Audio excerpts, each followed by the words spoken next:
Welcome to 100x Mindset, and we have a special guest today. We have Matt of Cobra Fitness and Hard Knocks. Welcome to the show, Matt. Thanks, mate. Pleasure to be here. Yeah, I mean, we've got a great show today. I mean, Matt, we were at the event, the Hard Knocks event, the fight night, which was fantastic. You've seen all the footage on that, and we're going to get some real talk from Matt. This is Matt's first podcast, so it's going to be talking about hopefully your life. You can open up. How did you get here? Obviously, you're in Abu Dhabi, and you know you've got a successful businesses. How did that start? Tell us a bit about how it came about. Well, mate, I moved here in about 2007, mid-2007. My first, not trip abroad, but move abroad, I guess. I moved over with my ex-partner. And the reason for that was more just, I was just stuck in jobs in Australia, you know what I mean? Just sort of trying to pay the bills, make ends meet, but it wasn't really... I always thought there must be more. I'm not, I'm no better than anybody else, but I didn't want to settle for just a job, you know what I mean? I didn't see myself doing anything long term. So she had an opportunity here in Abu Dhabi and just came over and gave it a crack, basically. It's funny, it fits in perfectly with even our last podcast, talking openly about, for me, there was no opportunities in Liverpool in the 90s, and it basically, you either settle for a trade, plumber, carpenter, joiner or whatever, or working in a factory, or you were a football player and you'd escape that way essentially, or a singer. I was terrible at football and I had a terrible voice. So for me, it was trying to find a way out of the working class mold, and I was in and out of dead end jobs, and it was trying to find something that was gonna, I felt like there was more.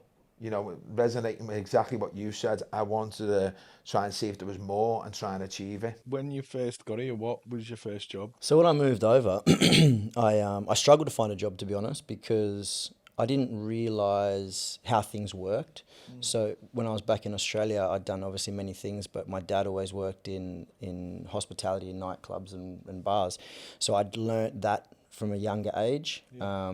But as you said, in how I lived, I wasn't super well educated. I went to school, but I never focused on that. I was a semi-professional athlete. I played Australian football at a high level, and I just assumed that's where it was going to go. But when you turn sort of 15, 16, and then you've got options of drinking and going out and doing things, and you just take the wrong turn, and that's where you end up. But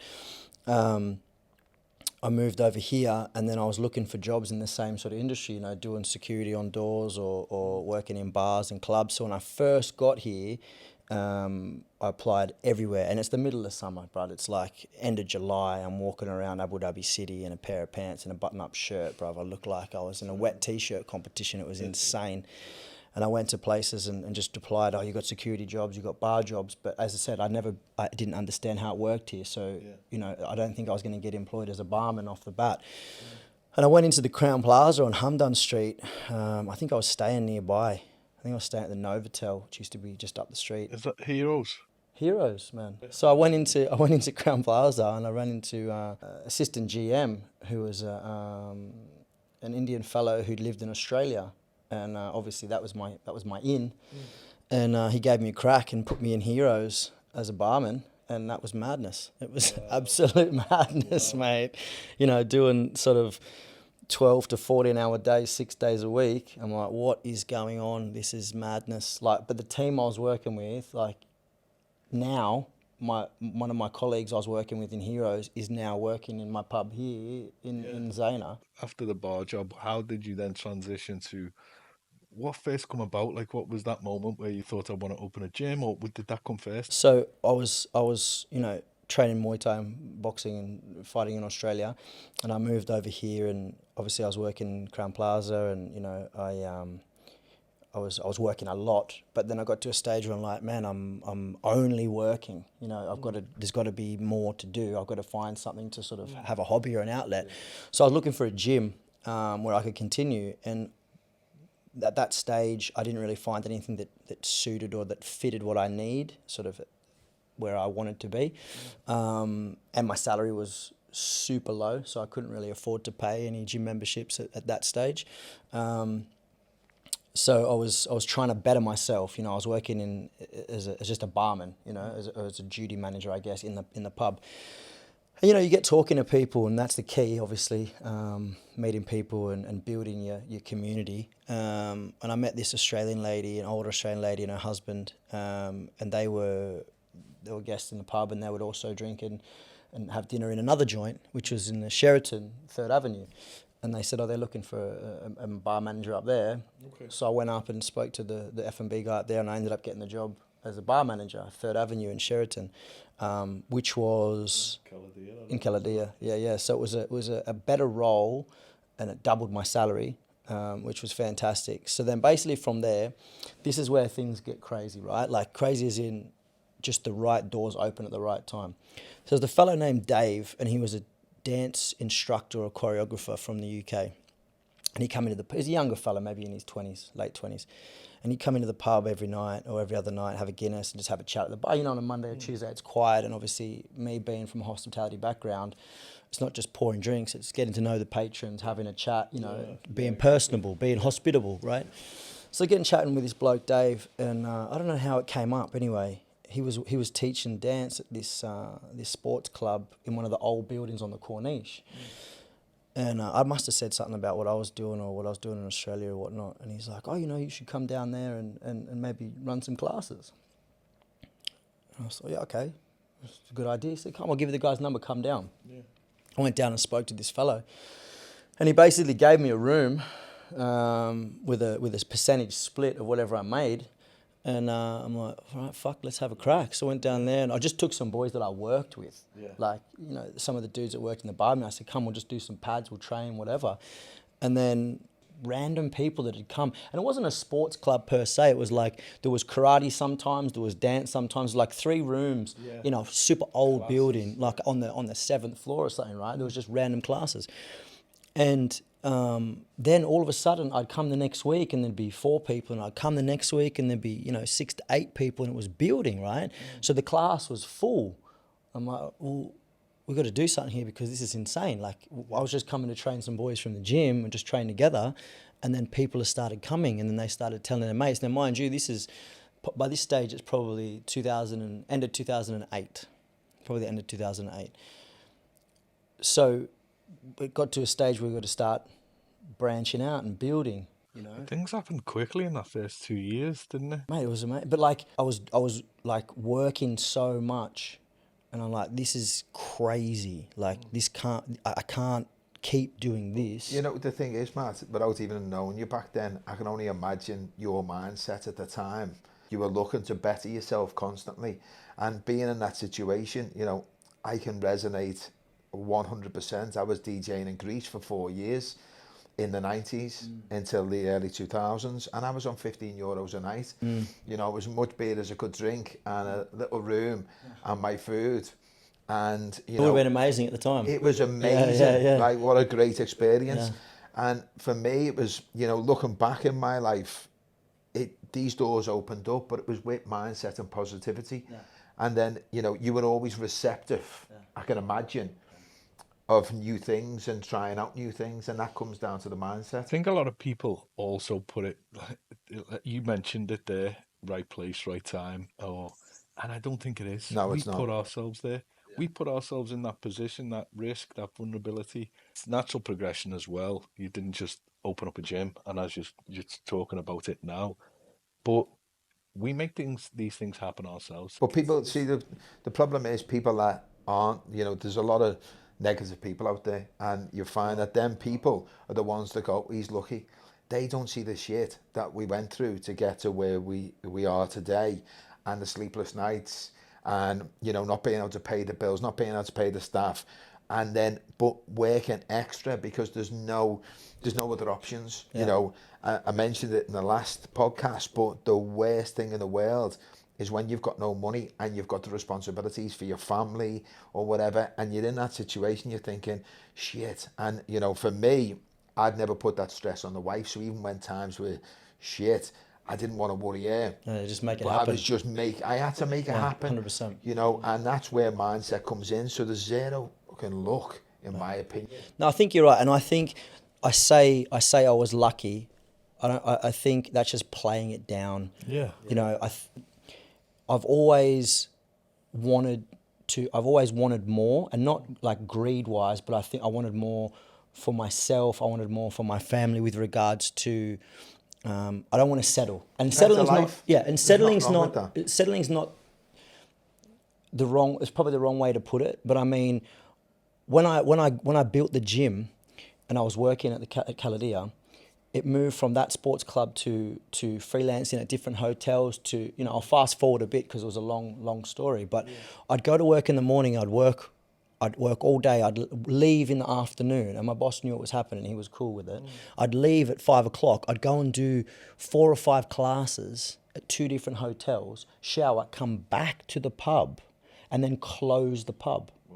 So this is from open doors. I was get there about 9 or 10 o'clock in the morning, and I do both shifts because he allowed me to leave, you know. And I was doing this every day, and it got to the stage where it's like, this is my salary, this is what I'm bringing in, and I'll never leave this salary because you can't leave something until you have something else, until this is equivalent. Yeah. And when I got equivalent, I'm like, okay, something's happening here, and it's steady. It's steady. It's that you have to do that, especially when you've got a family, when you've got kids and whatever. You've got to be able to take risks in life, but you can't do it that it's going to be detrimental to you. Well, you've got to balance it, haven't you? You have to have that security to make sure everything's covered in the meat. But this is where I think people don't understand. You know what I mean? Like, you should strive for more. You should chase what you want to do. You should always be trying to better yourself and better your circumstances, regardless. But it doesn't just happen. No. You need to be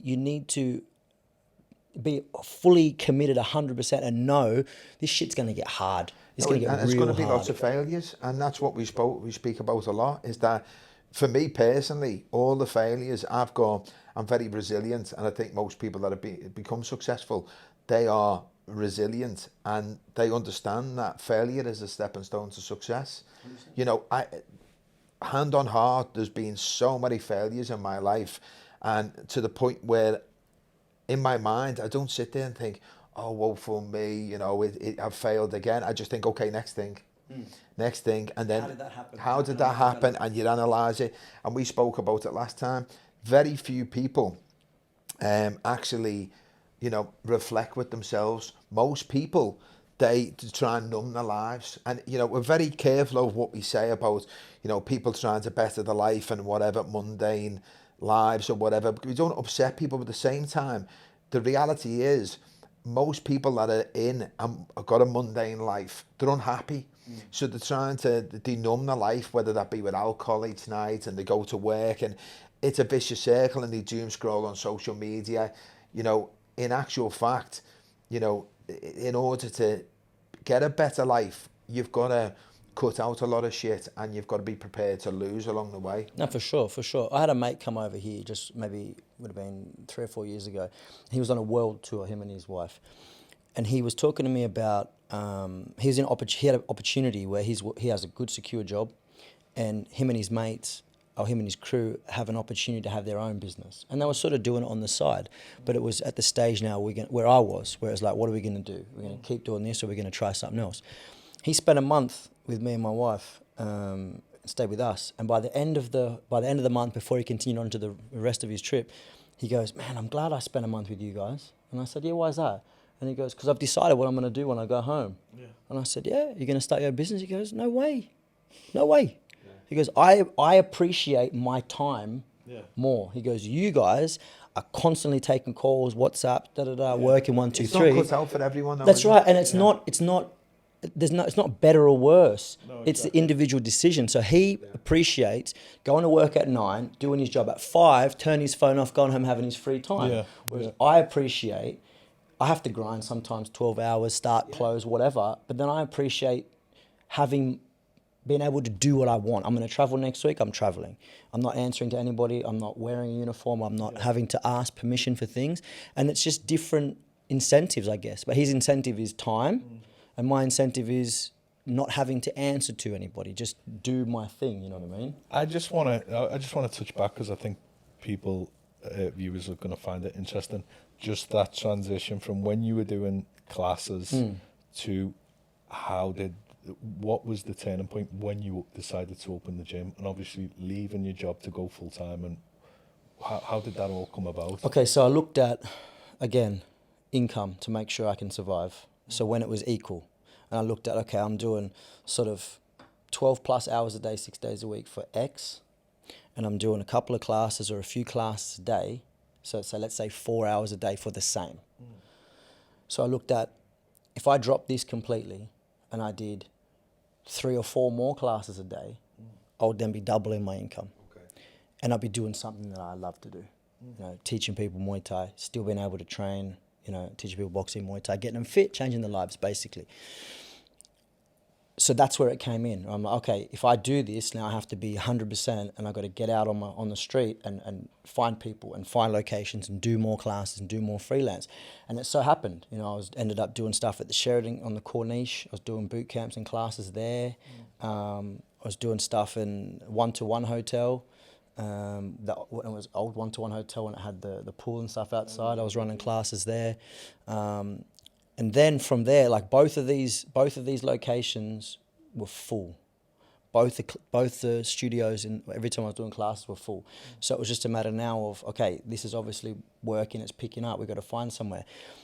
I don't know how it came about, but I went to Zaid Sports City, and actually they were opening a gym there, and I won't get into names and whatnot because it didn't really work out, but we opened a gym there in a bigger gym in Zaid Sports City, and it's sort of communication breakdowns and we fell apart, and then I opened under the stadium. So under Zaid Sports City Stadium, there's no windows, there's no natural light, there's no air conditioning, there's no mats on the floor, it's concrete floors. I put up 4 bags in a ring, and I'd have 40 to 50 people in that class every day. They didn't fit. Yeah. We opened the doors, they're in the hallway. So, you know, this was like, man, we're doing something. You know, Do you know what, Matt? Is that people can see the success now and the growth, and it's growing and growing. But if people could see, if they could have a camera when you were touting around for new people and whatever, and you were getting doors closed on you, every success story has got a lot of that shit. Brother, I didn't get jobs with other fitness companies because I didn't have level 1 personal training I didn't have all these certificates to like, oh, you know, go and do these courses and come back. This was other fitness providers in Abu Dhabi back in 2008. I couldn't get a job as a trainer. Crazy. Do you know what I mean? And now you've got one of the biggest gyms. Do you think your determination, resilience is attributed to your background of sports and discipline? Because obviously there's a lot of foundation there mentally and everything else. I think so, but I think more so, like, I don't know if it's our generation or if it's how we were raised or whatnot, but it was always instilled to me by my parents, do the best of your ability. If you're doing a job you don't like, doesn't matter. Do the best, do it 100%. Until you stop, until you change, you know what I mean? So if you don't like what you're doing, don't do a half-assed job, because you're gonna be, you know, categorized. You're gonna be viewed that way, like you're lazy or you don't have a work ethic. And to me, work ethic is one of the most important things. One of the most important things for success In life, man. Yeah, Right? I mean, the thing is as well, I believe that if you don't enjoy doing something as well, it's very difficult you should put your 100% into it, but it's very difficult. Once you find your path, once you find your way and your passion, like your passion, my passion, his passion, that the road to success, it's not easy, but it's easier. It's easier because you want to do it. Because it's not work, it's a game, it's a mission. But people will stay doing something they don't want to do, and half-ass it, but then do nothing about it. Yeah. So like, that's what I'm saying. Like, yeah, for sure. Like, it's going to be very difficult for you to put 100% into something you not enjoy doing. But then if you don't enjoy doing it, and then you don't find something else to do. But these people then become negative, and that's you know, and the majority of the world, let's say the Western world, I mean, so Western, but you've got Australia and whatever, a lot of people just settle for the easiest route, what they call a security. The easiest thing isn't normally the best thing. You know, when you've got to get out your comfort zone in order to progress. And if you're in your comfort zone, you're sitting there of an evening, your wife's sitting there, you're sitting there, the TV's on, reality TV, and you're sitting through Instagram, and then you have a bottle of wine and wake up in the morning, and the majority of the world's in that situation. So I think, again, it's easy to fall into that. No, It's I've easy done to it. fall into I've done that. it, and this is not a criticism on them. It's a case of that's the majority of people, but then a lot of people will get negative, and we were saying ourselves, there'll be people looking at the show thinking, who the fuck do they think they are, blah, blah, blah. They're normally in that category of just looking and negative and pulling everything down and wanting the ability to actually do something else, but not finding, I don't know, the courage or whatever to actually take that step, because it does take courage. Yeah, for sure. I see it daily in the gym. People come in and they want to, they say, oh, I want to get fit, I want to lose weight, blah, blah, blah. I'm like, okay, cool. Like, we get after it, we start teaching them or training them or getting them on the right path. But then, excuses happen and people, and this is not everybody, obviously, this is just certain people, and we try and do our best to get them back on track. But a lot of people want to be fit, they don't want to get fit. And it's the same. A lot of people want to be rich, they don't want to get rich. And that's the thing. And it's not even about rich, but want to be successful. Successful, yeah, but you're right. And, we can use the word rich, successful, whatever. Success can be many different things, yeah. Success can be in health, with relationships. It can be, it's like with the 100x mindset, with the book, we've got 14 rules in there that most people have used anyway to get to success. And that success can be rich. A lot of people want to become rich. Having money doesn't necessarily make you happy unless you get the balance with a lot of other things, with health and whatever. With life, yeah. Yeah, and life. But, people aren't willing to do the grind in order to get... I was doing 18 hours a day, 7 days a week until 2 years ago. And, I had a bit of a burnout, and then I managed to reduce it to about 4 or 5 hours a day, condense it. And then with this, it's elevated again. But I know that's where I work best. If I'm busy all day and night, that's better for my mind. Idle time for me is no good. That's what took me down, drinking too much as well. I think it's hard, isn't it? Self-motivation to keep yourself going when you're feeling not at your lowest, but at times where it's hard. How do you keep your clients and your gym members motivated when you see, as you just said, when you see them slipping or they're coming up with excuses, they don't want to go through the grind they just want to be fit, but without becoming fit? How do you keep them motivated? Well, I take it as a personal challenge. You know what I mean? Like, I know what they want, and I have to get a goal from them. And then it's like, right, it's a challenge for me now. Like, I'm taking you out of the equation. You want to lose 5 kilos, you want to get stronger, you want to have your first fight, you want to do whatever. I look at it like, you're a canvas and I'm going to paint this. You know what I mean? So it's my challenge now. So, and this is the thing, like, about work ethic. Yeah. I can't not give 100% in every client. It has to be 100%.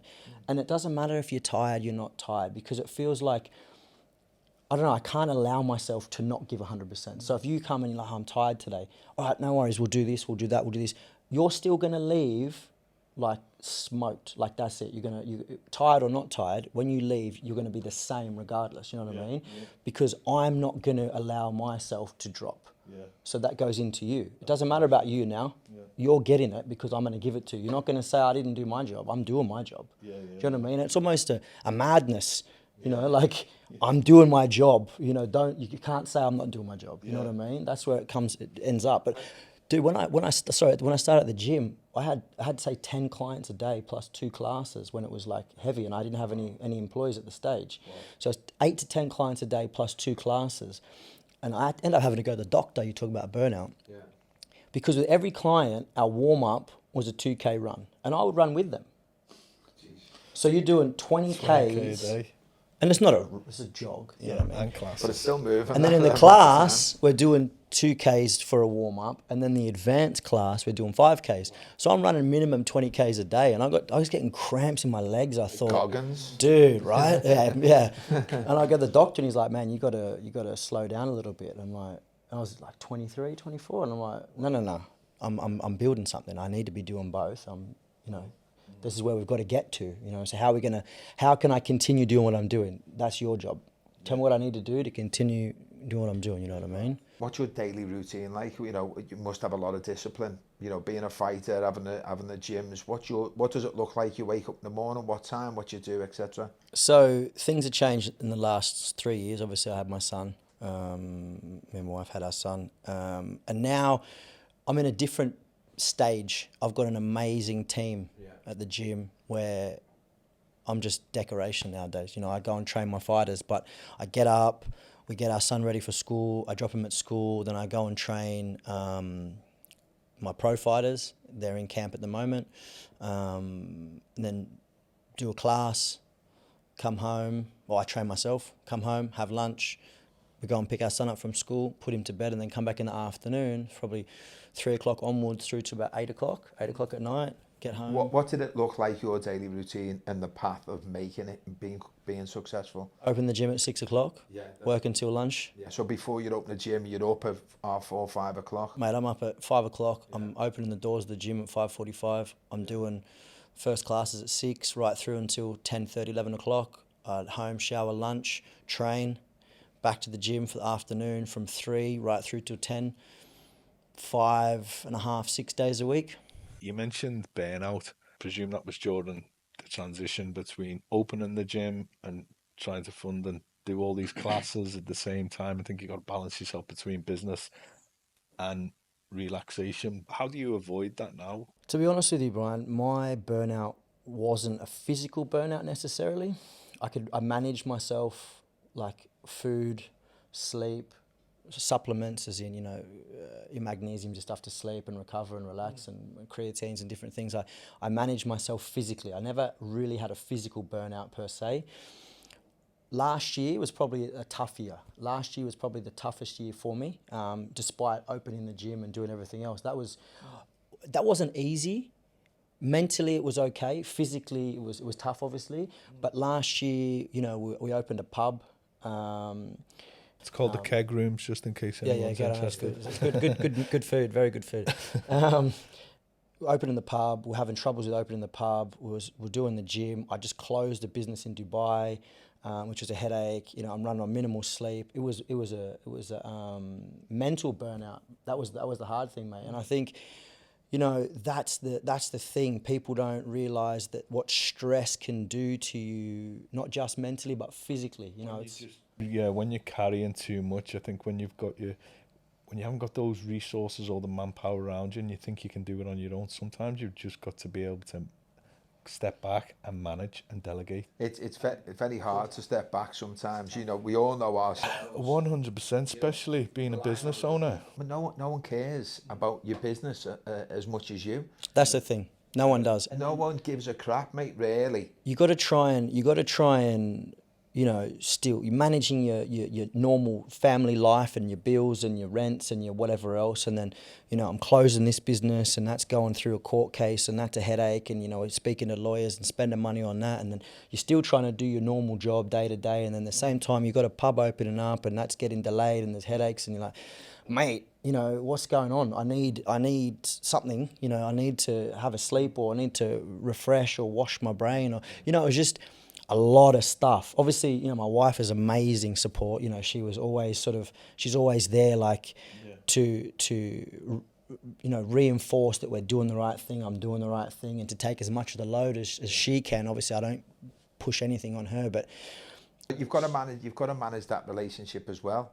And, you know, very similar for many years. In order to become successful, I had an amazing wife, and I've got an amazing wife, and she was fantastic. But sometimes through the grind for years, I'm literally focused 18 hours a day, 7 days a week. I've got small kids, and, you know, Daddy, do you want to play this? And I you know, at the time I was heavily trading cryptocurrency, and I was like, listen, give me 5 minutes. The wife would try and speak to me. I can't speak to you now. I'd have a trade going through which one blink of the eye would cost me hundreds of thousands of dollars. And, you know, I was literally losing my mind slowly with stress and mental burnout and whatever. And I remember saying to her, just bear with me. I'm going to get us into a situation where we're going to be okay. And it did. Yeah. And thank God it didn't cost me my marriage. You know, she was there, she was the rock. And if that would have started messing up the whole thing, if the foundation at home Yeah, yeah. is not strong, you're finished. You have to be on the same page. You have to, obviously good communication and goals, like if this is what we're trying to do, it's going to be tough for this time, but, we're both on the same page. And, the communication, that's what it is, right? You're tired or I'm not tired, or I can look after, the little one today, or I can, that's the key. But like the burnout side of things, sometimes then you look at it and go, you get a point where you're like, shit, okay, I need to do something, So we went on a holiday, and then it took me a day or two to go from 1,000 miles an hour to relax mode. And my missus, she's like, what are you doing? We're on holidays. What are you doing? I'm like, just give me a day to gear down and get to where I need to get to. And that was it, man. After that, I was good to go. And then it was just staying conscious of, right, there's all these things happening, but just prioritize, put them in their spots, and then I started adding some supplements. I was taking magnesium to sleep better and to be relaxed, and ashwagandha, and doing different things and making sure I was looking after my health, not my fitness, my health. And then things is sweet, then everything's going to be okay. Everything's always going to work itself out one way or another. And that's what you have to remember. Like, there's no point in going to bed like, oh shit, what's going to happen tomorrow? Because now you're just going to be doing what's happening tomorrow with no sleep. You're going to do what's happening tomorrow regardless, right? Exactly. But you know what I'm big on these days is trying to live in the moment, live in the present. Because 100. we were talking about this, and I have been victim of worry, stress, anxiety, and mental health with men. It's not spoken about enough. It doesn't matter how big and tough someone is. They're going through shit. Every household's going through shit. Doesn't matter if they've got money or they've got no money or whatever. But, there's mental health, especially in men, for many years, it wasn't spoken about. That's especially taboo, where wasn't I'm it? from. Yeah, keep it quiet. You never spoke about how you felt in your mind and whatever. But, it's real. And, I'm a big believer now of, if you can't control something and, the outcome, don't worry about it. Yeah. Try and eradicate that. If you live in the moment, the past, you can build up depression over shit. We've all got shit. We've all got baggage. Everyone got nightmares. I have nightmares most nights. PTSD. Just like a lot of shit growing up and whatever. But the minute you start dwelling on the past, you become depressed. The future, you start analysing that too much and creating all these scenarios that could happen. It's anxiety. If you can just live in it, it's very difficult to do.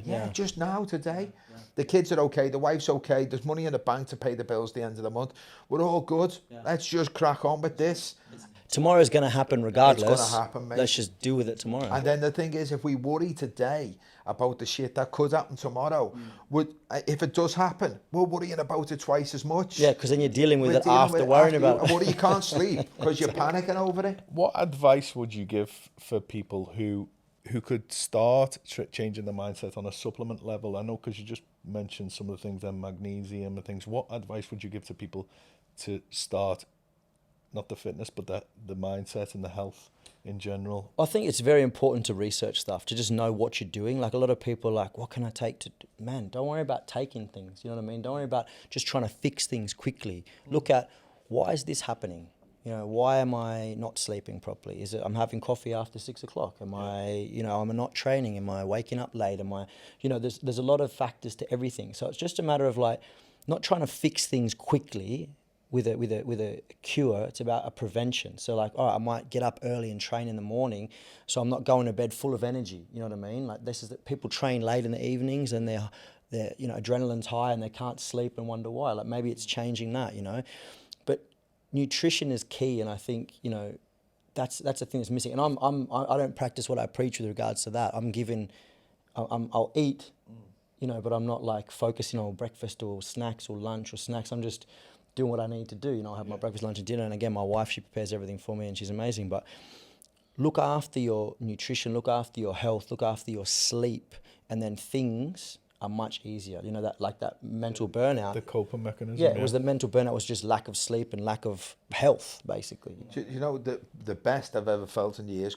with my ADHD, I was working so hard, and I had the burnout 2 years ago, and I was drinking too much, I was eating shit, I wasn't going to the gym, and ironically, for 3 months before my operation and my health scare, I was going to the gym 4 times a week with the PT, It took me 2 weeks to get into it. It was like hell. It's always 2 weeks. It was hell, mate. It was like I was forcing myself to go, and I was, the night before I couldn't sleep because I was like, I don't want to do this. And Thomas is great. He was there that night at your night, ex-Special Forces, brilliant PT, and he was pushing me. After 2 weeks, it was great. I was looking forward to it. I was eating healthy. I was really enjoying it. You feel different, right? My mental health.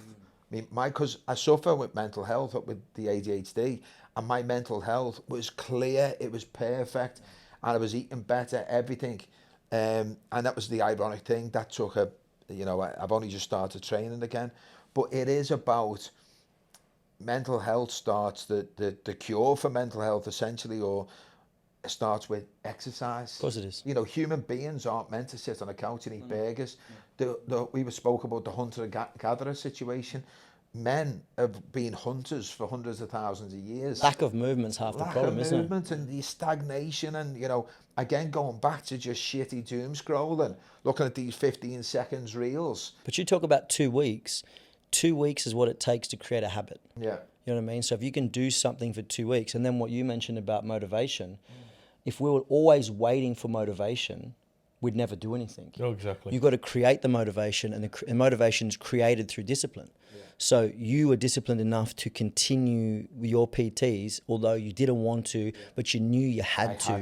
You did it for 2 weeks, and 2 weeks created a habit, which now has created motivation. Yeah. So, if shit was easy, everyone would do it. Of course. But that's why, doing what you've done and what I guess what I've done and what you've done to create business and do different things, it's not easy. It's not easy. You're gonna do stuff that nobody wants to do because you're disciplined, and then you get to the stage where it's motivating. But if you see, the thing is, if they're happy, they're happy. We're not talking about them people, but there's a huge amount of people that aren't happy in their mundane jobs. Yeah.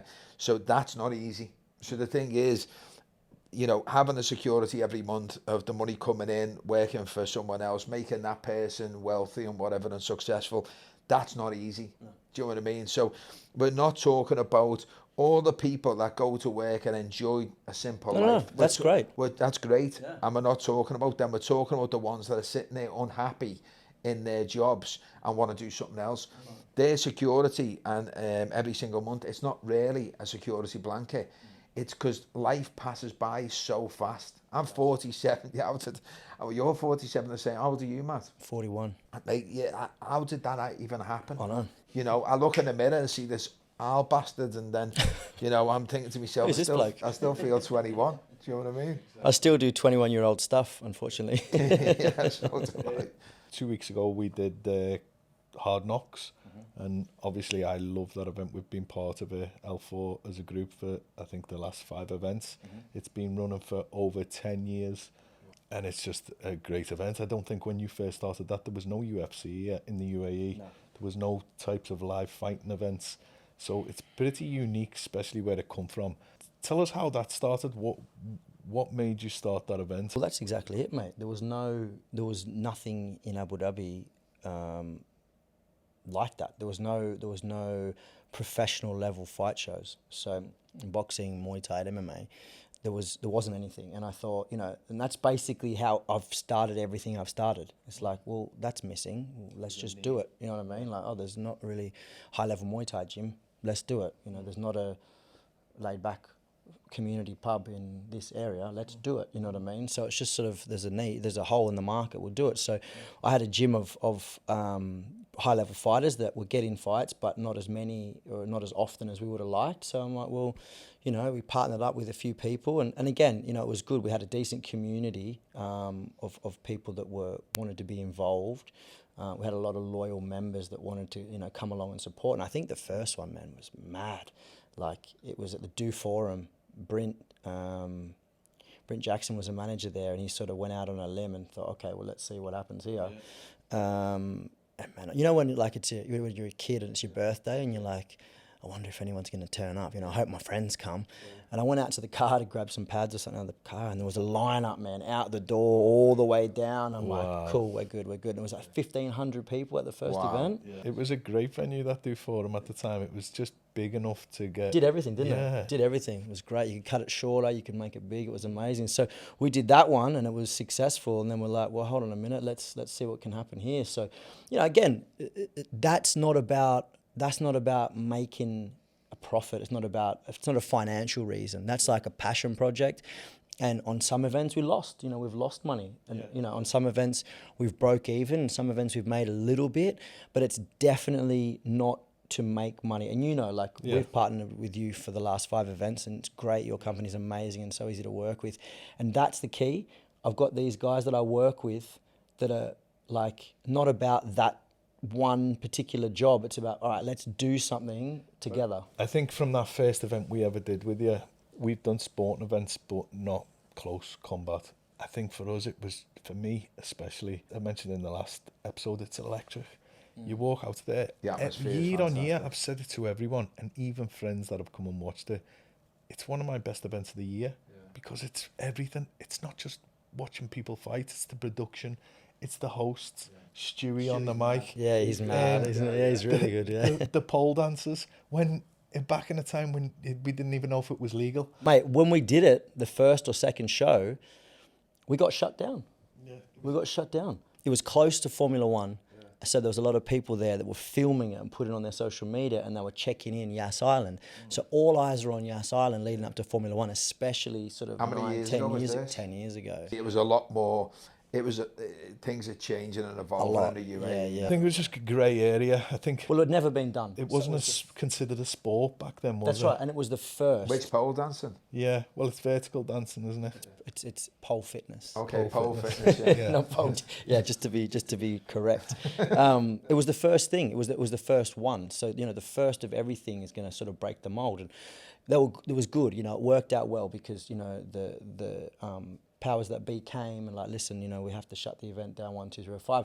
And they didn't. They just said, okay, I have 1 fight left, and it was 2 international fighters. There was a guy flew over from Australia. It was a guy that flew over from Thailand, was the main event. So they thankfully allowed the event to continue, but lights on, music off, like get this fight out of the way and call it a day. So I was super thankful that they allowed it, the government. And I think even you doing that, it opened up the doors for it to be recognised as a sport. We've spoke about the UAE and how fantastic it is, and people who don't live here, they don't realise. I mean, I put posts on there about Dubai and UAE, and you know, you get the majority saying, yeah, fantastic, and then you get negativity, and most of that is people that have never been here. Of course it is. And it's so, they encourage entrepreneurs so much in the UAE, and you know, it is night and day. You've got to be respectful, you've got to respect the culture, but at the same time, they are very encouraging when it comes to doing business over here. Brother, the opportunities I've had here in the last 20 years, I would never have had anywhere else. Yeah. Do you know what I mean? Like I'm again, I'll say lucky, but I'm blessed. You know, obviously a lot of hard work and grinding. But if you want to do it, you have the tools and opportunity to do it here. Yeah. More than anywhere else in the world. Years ago, it used to say it's like the American dream. That saying where you go to America, you make it big or whatever. But now it's UAE dream, 100%. It is. This is the place to be for entrepreneurs. Last year, 6,500 millionaires left the UK, and there's a huge amount we're taking in the UAE. You met Ali. Ali's obviously got the corporate setup and the visa company that, you know, I've worked with for years. I've helped him out a lot by introducing people, but he's busy. I mean, he's chocker. People coming in, millionaires, and it's not, people say, oh, it's about the tax. It's not just about the tax. Okay, that is great. You know, 9% in corporate tax, no personal tax. That's fantastic, but that's not the only reason why we live here. The healthcare, the education for the kids, the safety. My missus can go out with her mates, an Aussie mates, English mates. She goes out. She won't get into it. There's no idiots. Yeah, the safety is not the level. You know, the only issue now and again the girls have is maybe some idiot English lad who's drunk or whatever. But that, you know, the safety is up there. Yeah. And I go to bed with the kids when she goes out. I don't even worry. Yeah. If we're in the UK, then I'm up until she gets home because I'm worried about, you know, if something happens or there's an incident. Right up until last week, well-established businessmen, friends from Liverpool, calling me, getting in touch. How do I get over there? It's not that they have to be over here financially. They want more from life or more opportunity. That just doesn't exist in the UK. It doesn't exist anywhere in the world at the moment as it does here. I mean, it down to the healthcare as well, the kids' education, you know, it's just a different life. It's a completely different life. Forget about all the 5-star hotel crap, because that is great initially, you know, and it is nice now and again, but it's not about that. When you've been here for a long time, it's nice, the luxury and stuff like that, but the majority of the time, I'll be honest, I'm in the house, you know, and I'll nip out to like the gym now and again and whatever, but it's all that, you know, glitz and glamour. It's great when you first come, but then after being established here, you know, this is not why we're here. No, that's a short term. Talking about Novelty. glitz and glamour, so going back to Hard Knocks, did you see it being as big as what it is today, and would you think it's going to go, would you like to see it in any other countries or grow further, or are you happy with where it's at? So I think it's a good event. I think people enjoy it. The last event that you guys came to, everyone that came to that and the ones before, like, that was the best one yet. So every time it's sort of it's evolving, you know, it's getting better each time. The location changes. Location changes. New. Yeah, it was cool. We sponsor and we support other shows in other countries. We did a world title or WBC title fight in New Zealand recently. We always do a good mate of mine and mentor, Mark Pease's show in Australia, War on the Shore. We do their gloves and support them on all their events, and I sponsor some of his fighters, current world champions. So we're doing stuff abroad. I'd like to do more. I'd like to take, because it's a fight gear brand, not just a promotion company. So I'd like to build it more on the fight gear side of things and branch out, and not necessarily into a physical store, but definitely, like, we're online, but just push it a little bit more, spend a little more time on it. But again, that was just like, there's something missing, you know, let's do it. Let's try that. You know, we couldn't get any quality gloves in the country. I was bringing them in from Thailand, and then I'm like, nah, there's got to be a better way. So we just started making them. You know what I mean? Like, that's how Hard Knocks started, you know. I don't think people realise during the show, this is broadcast in several other countries. Yeah, it's live stream around the world. Yeah. Live stream around the world, yeah. So it was, you know, actually I got the data, there was a lot of people that watched, UK, Australia, obviously where the fighters are coming from, you know, is the bigger viewed countries. I was showing Mando the other day, one of your highlight reels, and it was about you were actually training one of the knockout guys, the Scottish guy. Oh, he seems like a cracking lad. You were clipping back from the training and then his fighting style right up to the knockout. It was amazing to watch everything that he was doing. He applied in the ring. Dude, let me tell you this, which is awesome as a coach. Like, it's like, that's what gets me on another level, you know. The girl, Milena, she won the WBC Middle East featherweight belt. That was that fight. And when we're training, and again, it's about manifesting, it's about the mindset, it's about seeing it, not wanting, but seeing it happen and making it happen. We were working on elbows, and I said to her, probably 3 weeks out from the fight, I said, you're going to stop this girl, you're going to stop her with elbows. See it. I want you to see that happening. I want you to work that. I want you to envision it. She stopped her with an elbow in the 4th round. Jimmy, the Scottish bloke, we were doing pads, and, you know, like those inside jokes, things were happening anyway.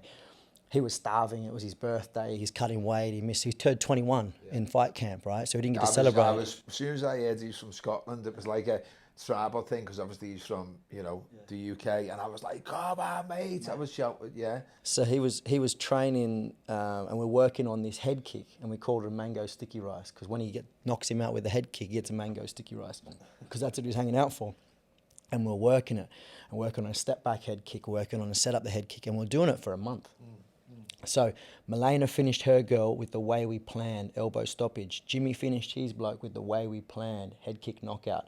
Roy, the crazy Thai, he went mad. He done exactly what he was supposed to do, just put pressure and pick him. Was that the little fella? Yeah. he was unreal. Mate, showman, isn't he? He's a showman. Was brilliant. He looked like Pacquiao. He was great to watch, Mate, wasn't he? He's in his early 40s. He's like, sick, boss, I want mate. to fight. I'm like, let's go, man. Let's get it done. He's the same weight as me wife. Yeah. You know, he was 80 fights or something. Bro, I think. 120 Oh, was it fights. 120? Yeah, 90 wins, bro. Yeah.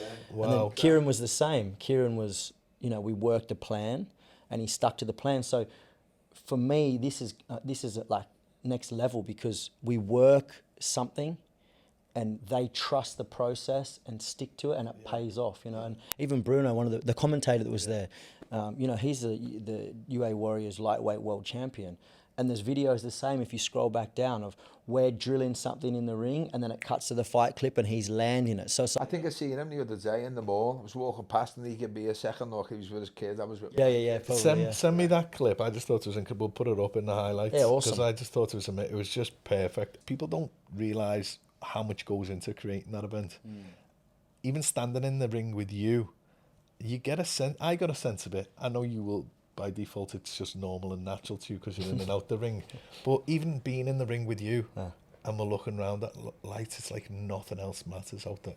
Yeah, man, it's just inside those ropes, bud. It's weird. Those lights are on you. You're standing in the ring and everything else just switches off. And we were only talking about the lighting. Yeah, there was no one there. It was just us. See, for me, fighting is the number one in the world for me. I'm probably the only person from Liverpool that doesn't like football.